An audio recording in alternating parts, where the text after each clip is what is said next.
नमस्कार विद्यार्थियों, एक बार पुनः आप सभी का स्वागत है डीपीएस एकेडमी यूट्यूब चैनल पर। और आज से हम एक नई शुरुआत कर रहे हैं क्लास 6 से लेकर के और 10 तक की जो साइंस की एनसीईआरटी की बुक है उसका हम पूरा सारांश करेंगे। और ये सभी कंपटीशन एग्जाम के लिए आपके लिए क्या है, यूजफुल है।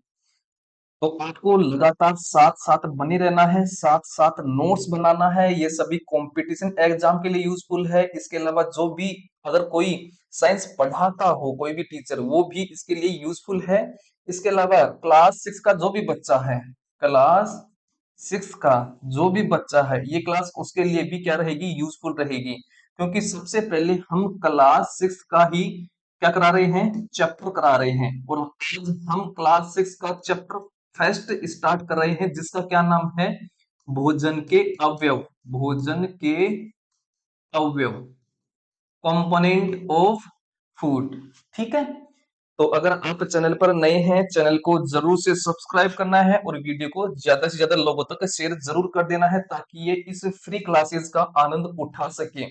साथ साथ नोट्स बनाना है, सुनते रहना है। स्टार्ट कर लेते हैं। हमारे पास है भोजन के अवयव। भोजन के अवयव। तो सबसे पहले आता है कि जो भोजन है ये कहाँ से प्राप्त होता है। तो जो भोजन है ये हमें एक तो प्राप्त होता है क्या, जंतुओं से।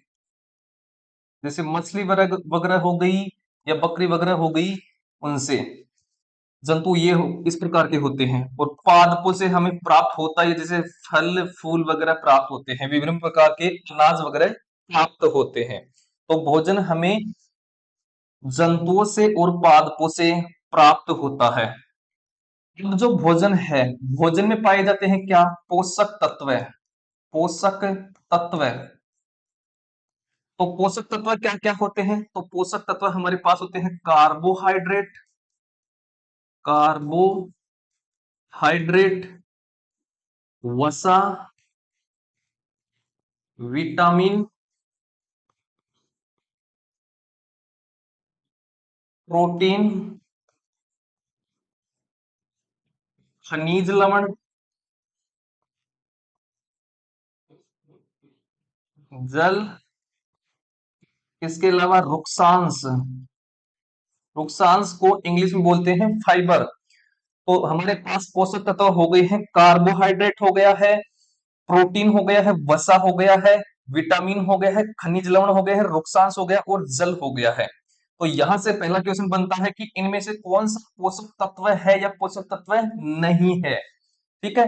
पहला क्वेश्चन यहां से स्टार्ट हो जाता है। जो कार्बोहाइड्रेट है, हमारे भोजन में मुख्यतः दो प्रकार के कार्बोहाइड्रेट पाए जाते हैं। तो भोजन में मुख्यतः कार्बोहाइड्रेट कौन कौन से होते हैं। तो जो भोजन है, भोजन में दो प्रकार के या दो तरह के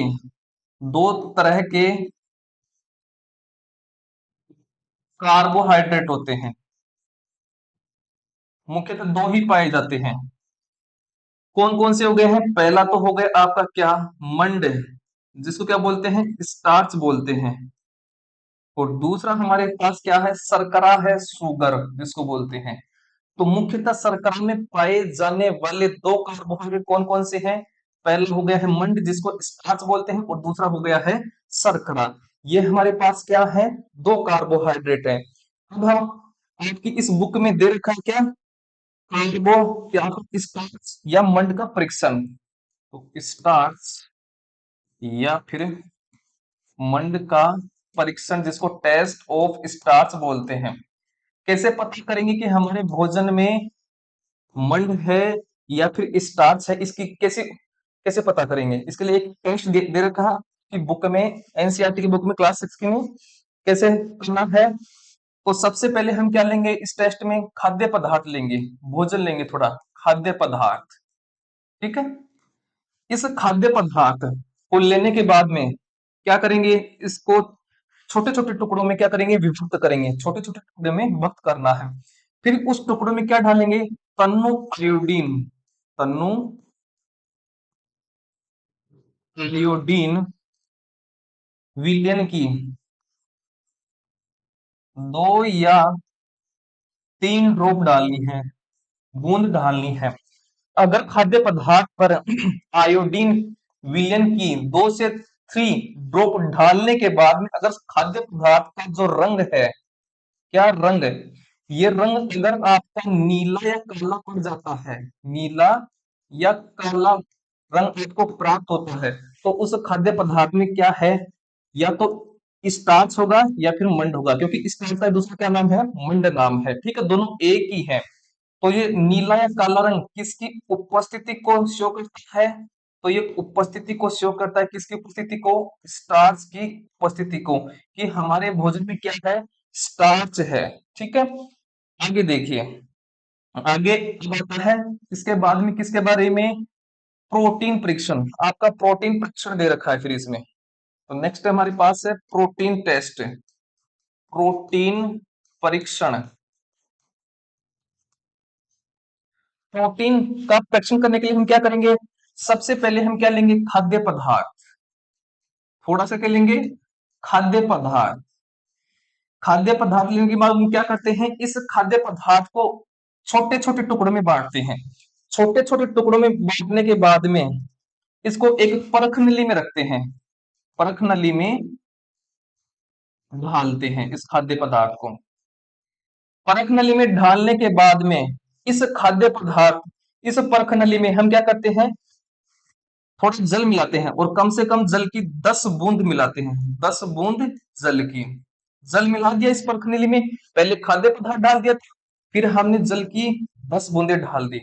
10 बूंद ढालने के बाद में हम 2 बूंद, 2 ड्रॉप किसकी डालते हैं, ये डालते हैं कॉपर सल्फेट की, कॉपर सल्फेट की।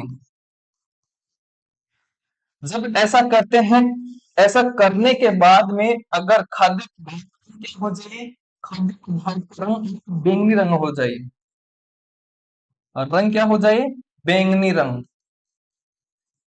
ये बैंगनी रंग ही किसकी उपस्थिति को दर्शाता है, तो ये बैंगनी रंग उपस्थिति को दर्शाता है, किसकी को, प्रोटीन की उपस्थिति को शो करता है, कि भोजन में क्या है, प्रोटीन है। अगर बैंगनी रंग नहीं दर्शाता है तो उस भोजन में क्या नहीं है, प्रोटीन नहीं है। आई होप यहां तक आपको समझ में आ गया होगा। आगे चलिए, आगे फिर आता है परीक्षण, वसा का परीक्षण, वसा परीक्षण। ठीक है, इसके परीक्षण में हम क्या करते हैं, सबसे पहले हम क्या लेंगे, थोड़ा खाद्य पदार्थ लेंगे, थोड़ा खाद्य पदार्थ। ठीक है, खाद्य पदार्थ लेने के बाद में क्या करते हैं, इस खाद्य पदार्थ को लेने के बाद में हम एक क्या लेंगे, एक कागज लेंगे। कागज में इस खाद्य पदार्थ को रख क्या करते हैं, उसमें कूटते हैं। तो कागज में खाद्य पदार्थ लेकर क्या करते हैं, कूटते हैं, यानी मसलते हैं उस कागज में उसको। ठीक है, लेकिन वो कागज फटना नहीं चाहिए, तो शर्त ये है क्या, कागज फटना नहीं चाहिए, ये है। अब ऐसा करने के बाद में इसके बाद में क्या करते हैं, कागज व खाद्य पदार्थ को क्या करते हैं, अलग कर देते हैं। क्या कर देते हैं, अलग अलग कर देते हैं। फिर हम इस कागज को क्या, कागज को सूर्य के प्रकाश के ऊपर से हम लेकर के जाते हैं। कागज को प्रकाश के सामने, सूर्य के प्रकाश के सामने लेकर के जाते हैं। जब हम देखते हैं इस कागज को, तो इस कागज पर क्या दिखाई देती है, तेल के धब्बे दिखाई देते हैं, तेल धब्बे दिखाई देते हैं। और ये तेल धब्बे ही किसकी उपस्थिति को शो करते हैं, ये उपस्थिति को शो करते हैं, किसकी को, वसा की उपस्थिति को शो करते हैं, कि हमारे भोजन में क्या है, वसा उपस्थित है। ठीक है, हमारे पास आता है, ये हो गया वसा का परीक्षण। इसके बाद में आता है हमारे पास कार्बोहाइड्रेट। अब आता है हमारे पास कार्बोहाइड्रेट। जो कार्बोहाइड्रेट है, ये मुख्य रूप से हमें शरीर को ऊर्जा प्रदान कराता है। तो ये मुख्य रूप से शरीर को ऊर्जा प्रदान करता है। तो ऐसा कौन सा पोषक तत्व है जो मुख्य रूप से शरीर को ऊर्जा प्रदान करता है? तो वो है आपका कार्बोहाइड्रेट। कार्बोहाइड्रेट का जो अन्य नाम है, इसको किस नाम से जाना जाता है? और तो इसका अन्य नाम है ऊर्जा देने वाला भोजन। ऊर्जा देने वाला भोजन, इंग्लिश में बोलते हैं इसको एनर्जी प्रोवाइडिंग फूड। इंग्लिश में लिख देता हूं, एनर्जी प्रोवाइडिंग फूड। ठीक है, या आपको ध्यान में रखना है। इसके अलावा जो कार्बोहाइड्रेट है, सर्वाधिक कार्बोहाइड्रेट पाया जाता है चावल में। तो जो चावल है ये क्या है? कार्बोहाइड्रेट, कार्बोहाइड्रेट का क्या है? मुख्य स्रोत है। मुख्य स्रोत है मतलब चावल में कार्बोहाइड्रेट सर्वाधिक मात्रा में पाया जाता है। आगे हमारे पास आता है प्रोटीन। प्रोटीन, तो जो प्रोटीन है, प्रोटीन को बोलते हैं क्या? शरीर की वृद्धि तथा स्वस्थ रहने के लिए आवश्यक है। तो जो प्रोटीन होता है ये शरीर की वृद्धि तथा स्वस्थ रहने के लिए क्या है? आवश्यक है। शरीर की वृद्धि एवं स्वस्थ रहने के लिए, स्वस्थ रहने के लिए क्या है? आवश्यक है। अगला हमारे पास जो प्रोटीन है, प्रोटीन का जो अन्य नाम होता है इसको बोलते हैं शरीर वर्धक भोजन। तो शरीर वर्धक भोजन, ये प्रोटीन का क्या है? दूसरा नाम है। या फिर इसको इंग्लिश में क्या बोलते हैं? Body building food. Body building food, ये क्या हो गया आपका प्रोटीन के बारे में। अब आता है हमारे पास विटामिन के बारे में, कि जो विटामिन है इसके बारे में क्या क्या बातें हैं। तो आगे हमारे पास है विटामिन। ठीक है, जो विटामिन है ये क्या करता है? रोगों से शरीर की रक्षा करता है। तो ये करता है रोगों से शरीर की रक्षा। अगला हमारे पास जो विटामिन है ये हमें ऊर्जा नहीं देते, अर्थात ऊर्जा प्रदान नहीं करते हमें। तो ये ऊर्जा प्रदान नहीं करते हैं।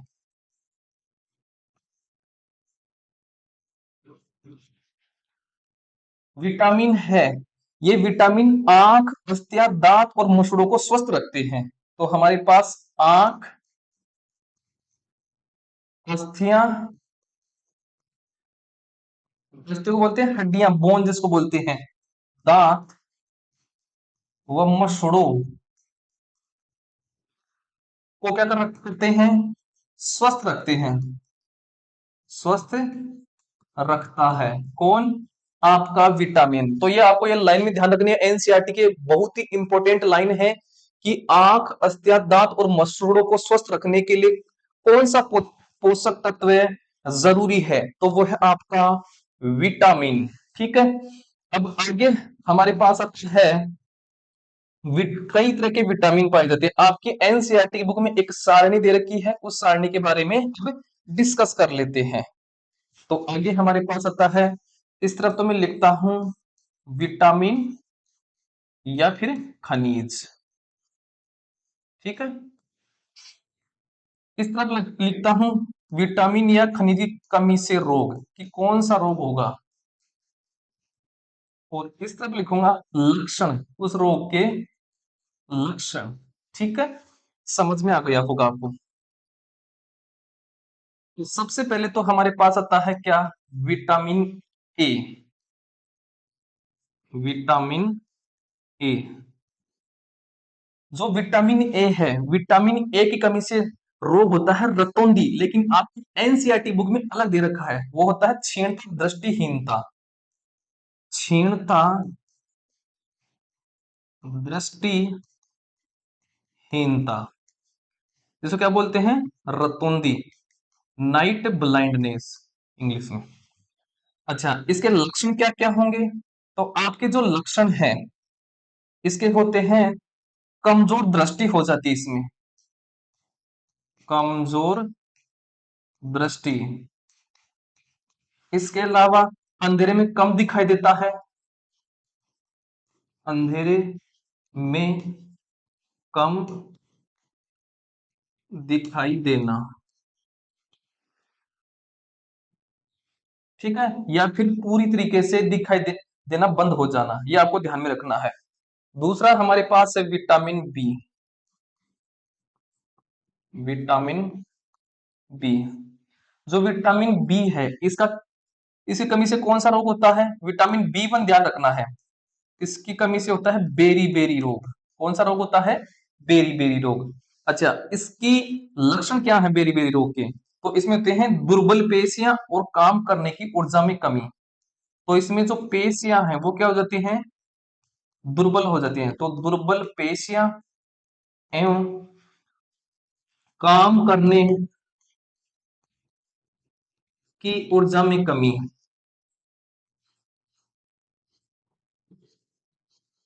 ठीक है, आगे हमारे पास आता है विटामिन सी। तो नेक्स्ट है विटामिन सी। तो तीसरा हो जाएगा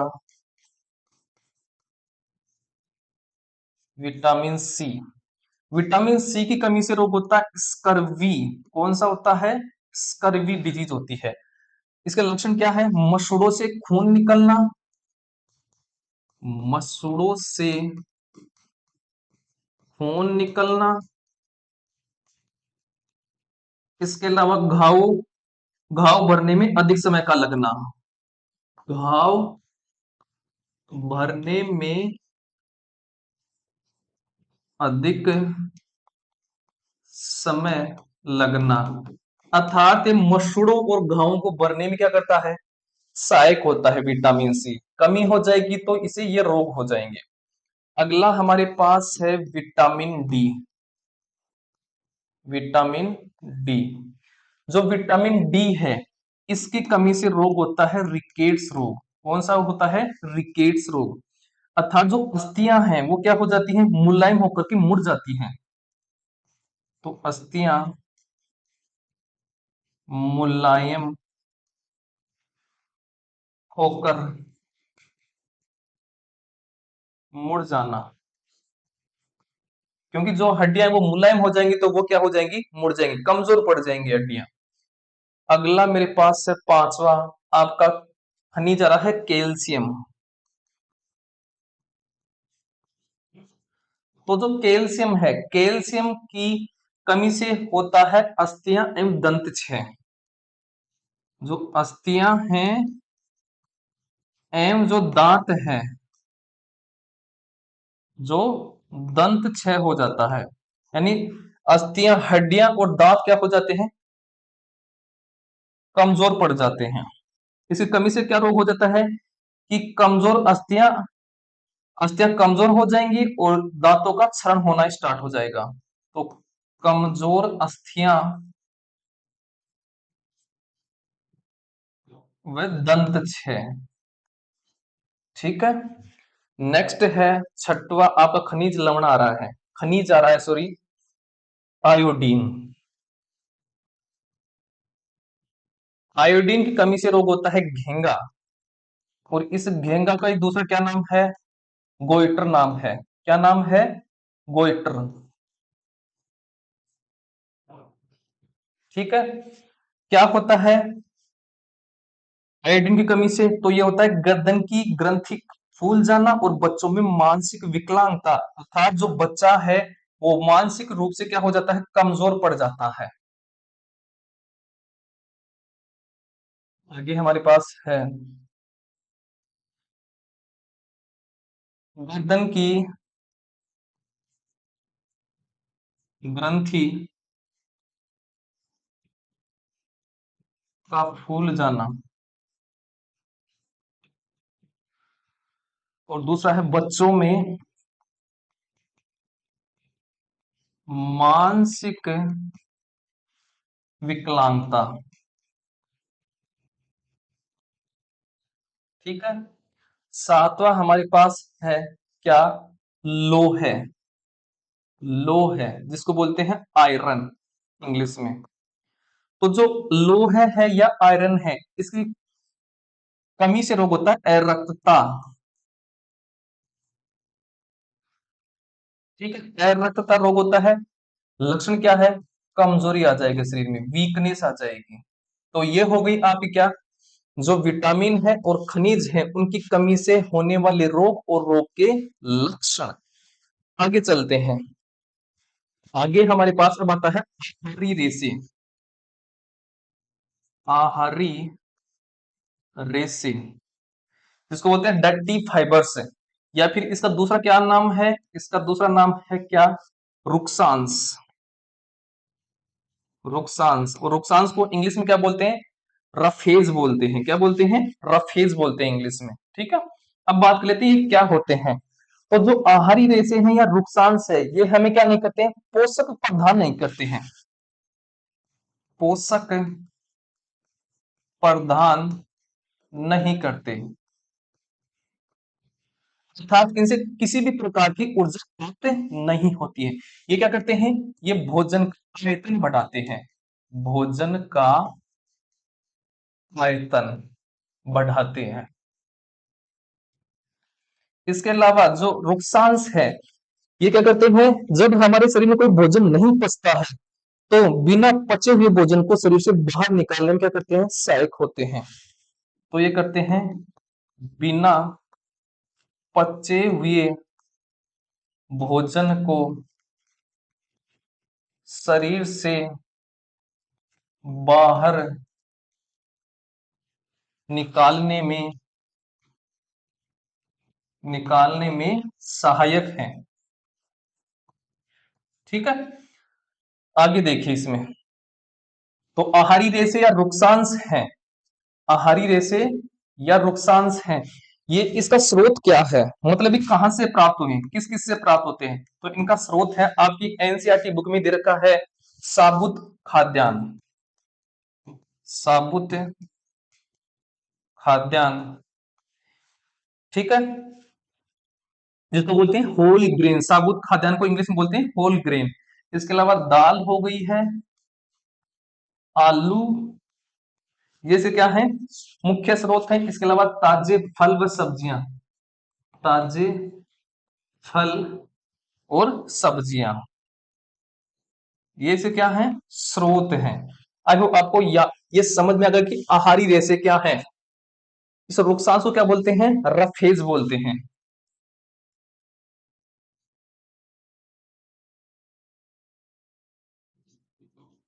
रफेज बोलते हैं रुकसांस को, और आहारी रेशे को इंग्लिश में बोलते हैं डर्टी फाइबर्स। ठीक है।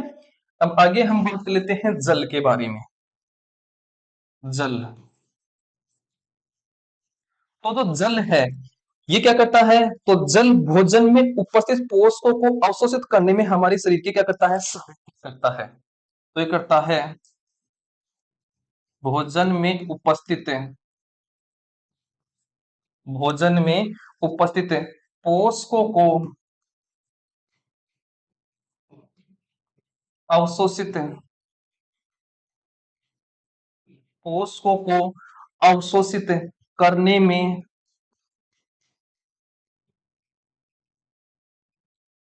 हमारे शरीर की सहायता करता है।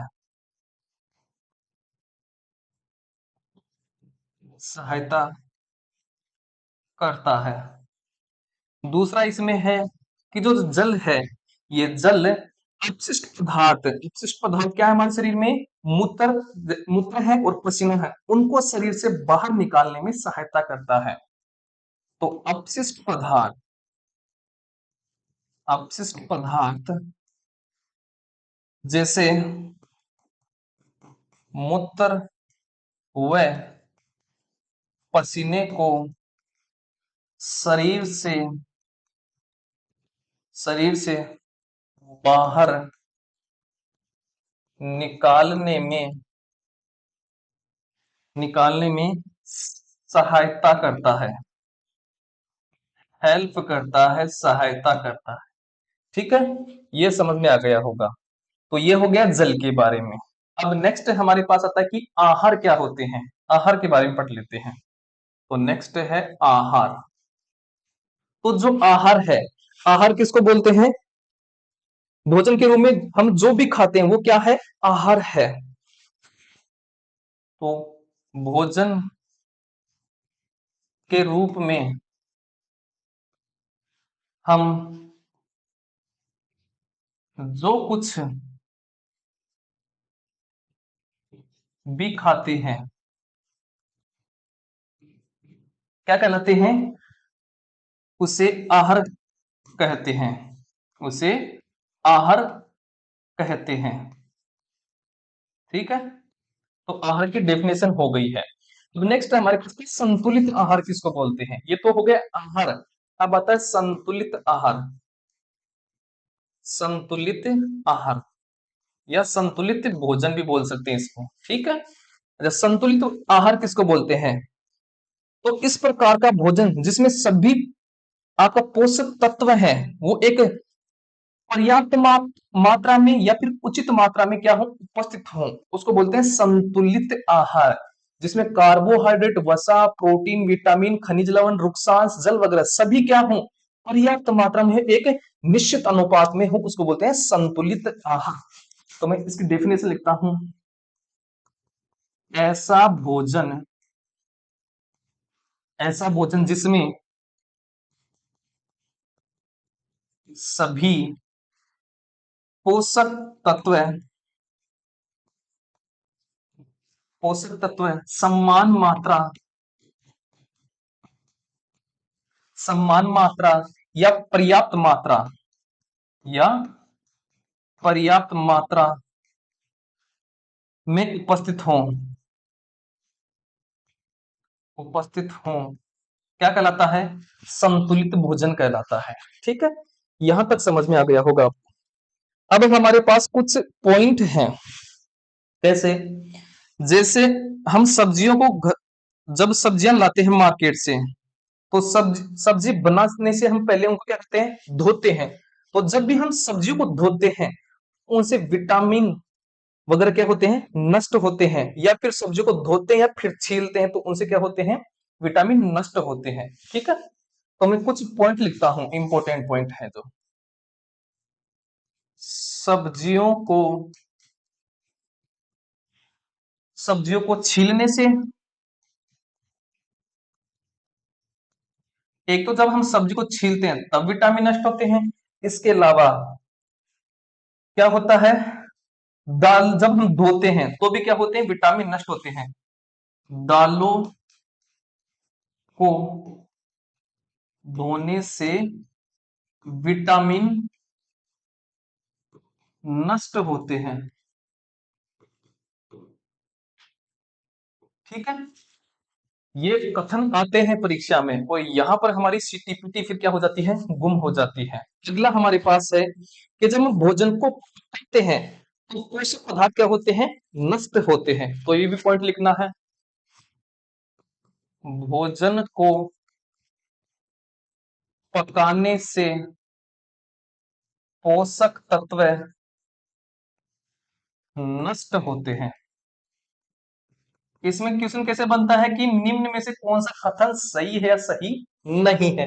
तो इसी प्रकार के फिर कथन आते हैं, क्योंकि अगर आप एनसीईआरटी की ये पढ़ लेते हो तो इसके बाहर कुछ नहीं जाएगा। अगला मेरे पास है कि भोजन को पकाने से विटामिन सी गर्मी से नष्ट होता है। सर्वाधिक मात्रा में कौन सा विटामिन सी?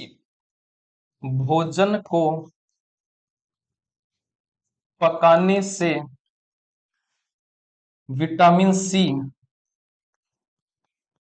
विटामिन सी गर्मी से नष्ट हो जाता है, गर्मी से नष्ट हो जाता है। तो क्वेश्चन आ सकता है कि जब भोजन को पकाते हैं तो मुख्यतः कौन सा विटामिन नष्ट हो जाता है? तो वो होता है विटामिन सी। ठीक है, ध्यान में रखना है। अगला हमारे पास आता है अब वसा के बारे में। तो नेक्स्ट है हमारे पास है वसा।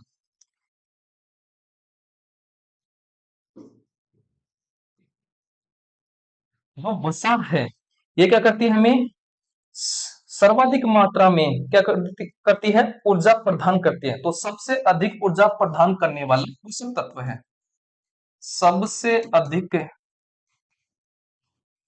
ऊर्जा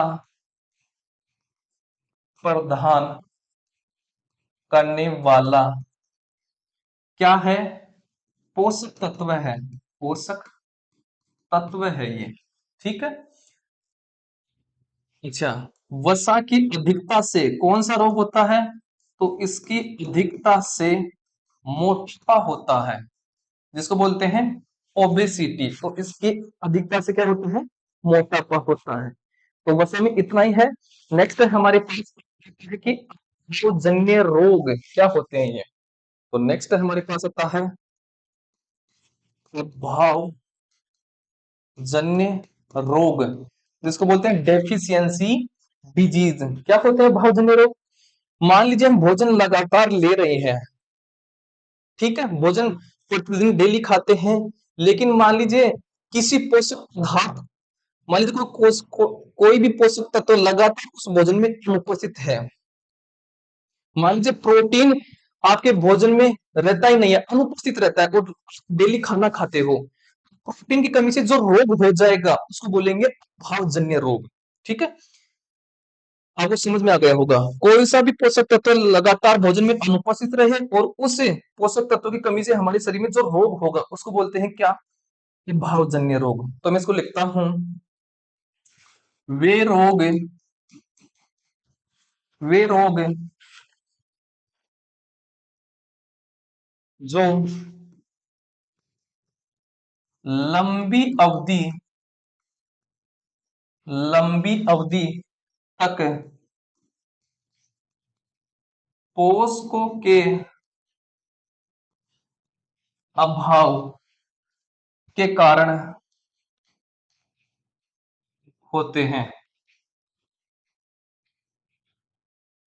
उनको क्या कहते हैं, अभावजन्य रोग। फॉर एग्जाम्पल, उदाहरण के लिए, प्रोटीन की कमी से कौन सा रोग होता है, प्रोटीन की कमी से रोग। तो पहला रोग सुनिएगा, होता है वर्दी का अवरुद्ध हो जाना, वर्दी का अवरुद्ध हो जाना। पहला तो ये हो जाएगा कि आपकी ग्रोथ नहीं होगी। दूसरा, दूसरा ये है कि चेहरे पर सूजन आ जाएगी, चेहरे पर सूजन आ जाएगी। और तीसरा है कि जो बाल हैं, बालों का रंग उड़ना शुरू हो जाएगा, बालों के रंग का उड़ना। और चौथा है त्वचा की बीमारियां हो जाएंगी, स्किन डिजीज हो जाएंगी, त्वचा की बीमारियां। और पांचवा है आपका पेचिश रोग हो जाएगा, पांचवा हो गया है पेचिश रोग हो जाएगा। ठीक है, अगला हमारे पास है, ये तो हो गया प्रोटीन की कमी से रोग। अब अगर मान लीजिए भोजन में कार्बोहाइड्रेट और प्रोटीन दोनों की कमी हो गई तो कौन सा रोग हो जाएगा, तो आगे होता है कार्बोहाइड्रेट और प्रोटीन की कमी से रोग। तो वो कौन से हो जाएंगे, पहला तो हो जाएगा क्या, कि जो वर्दी है वो पूरी तरह से क्या हो जाएगी, अवरुद्ध हो जाएगी। तो वर्दी का पूरी तरह से अवरुद्ध होना।